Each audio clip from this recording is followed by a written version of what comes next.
Informasi emiten PT Merdeka Copper Gold Tbk atau MDKA mencatatkan penurunan produksi emas 42,28% secara tahunan di kuartal ketiga 2024. Namun, capaian tersebut masih mencerminkan 66,70% dari target produksi di sepanjang tahun ini. Dikutip dari siaran resmi perseroan, PT Merdeka Copper Gold Tbk atau MDKA mencatatkan produksi emas hingga akhir kuartal 3 2024 mencapai 80.043 troy ounce. Angka tersebut mengalami penurunan 42,28% secara tahunan. Di kuartal 3 tahun lalu, MDKA masih mampu mencatatkan produksi emas mencapai 138.666 troy ounce. Capaian produksi tersebut mencerminkan 66,70% dari target produksi sepanjang tahun ini yang dipatok hingga mencapai 120.000 troy ounce melalui tambang emas 7 Bukit. Sementara itu diproduksi tembaga di tambang tembaga Wetar yang dikelola entitas usaha PT Batu Tua Karisma Permai dan PT Batu Tua Tembaga Raya menghasilkan 3.811 ton di kuartal 3 2024. Produksi tembaga hingga kuartal 3 sudah mencapai 10.493 ton, masih mencerminkan 65,52% dari target sepanjang tahun ini yang dipatok di 16.000 ton.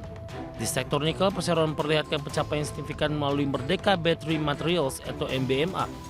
Tambang nikel SCM mencapai rekor produksi di 3,70 juta metrik ton basa limonit dan 1,04 juta WMT saprolit yang mencerminkan peningkatan 106% dan 142% dibandingkan kuartal 2 2024. Head of Corporate Communication PT Merdeka Copper Gold Tbk, Tom Malik, mengatakan tahun 2024 menjadi titik penting di mana perusahaan fokus dimulainya operasi proyek besar HPHL dan AIM.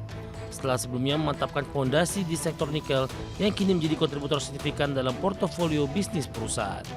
Bagi sumber ada Exchange.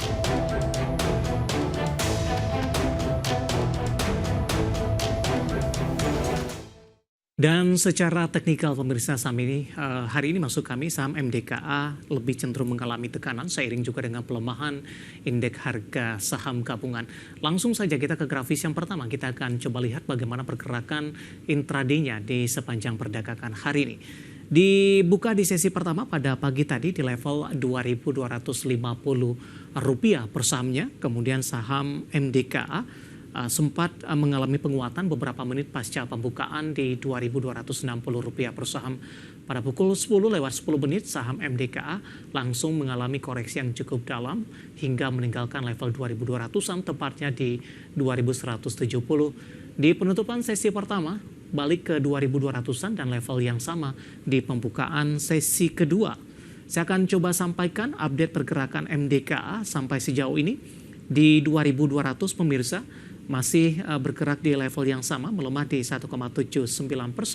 2170 level terendah hari ini dan 2260 level tertinggi di sepanjang perdagangan hari ini.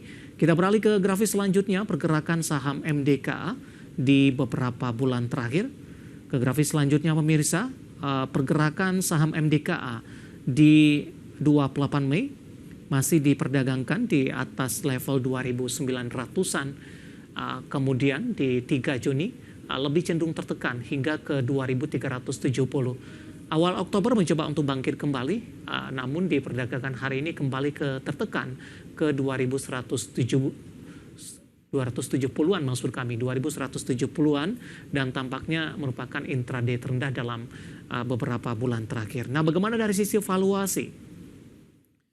Dengan beberapa indikator yang ada pemirsa, kita beralih ke grafis selanjutnya, posisi price to earning ratio dari MDKA minus di 131,72 kali.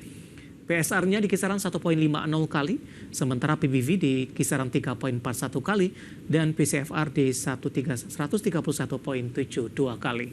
Kombinasi secara fundamental, teknikal, dan juga dari sisi valuasi, dan semoga bisa menjadi salah satu referensi untuk Anda.